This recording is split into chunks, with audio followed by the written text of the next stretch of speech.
magandang araw. For today's video ay magluluto tayo ng samak magli o kaya pritong isda. Dahil masyadong advance mag-isip si Amo, ay gabi pa lang sinabi na niya kung ano ang kakainin nila bukas ng tanghali.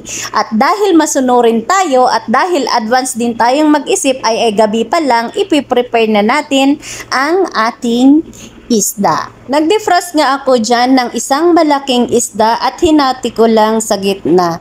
As you can see, naibabad ko na, ibinabad ko yan ng at least 5 minutes sa rock salt o kaya asin na malalaki.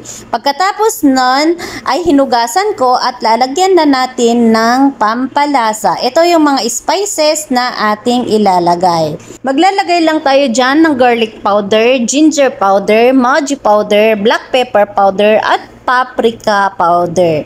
Paghalu-haluin lang natin at atin nang hamas-hamasin, irarab natin sa ating isda. Pagkatapos ay lalagyan na natin siya ng lemon. Pwede rin ang kalamansi kung yan ang available.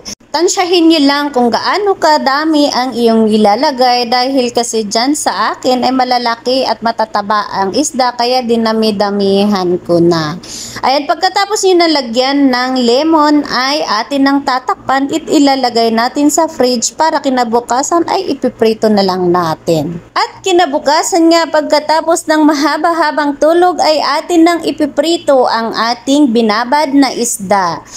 At bago nga natin ito ipiprito ay lalagyan muna natin siya ng harina o kaya flour, tahin sa Arabic pa. Ayan, irab lang natin ng ganyan isang beses lang para naman maganda-ganda ang itsura mamaya pag atin nang ipiprito. Magpainit ng mantika at dami-damihan natin para maganda ang pagkaprito natin mamaya. At inuna nga natin ang ulo ng ating isda dahil ito ay malaki-laki at ito ay mataba-taba. At kung ganyan na, pag nagba-brown na mamaya ay atin na babaliktarin.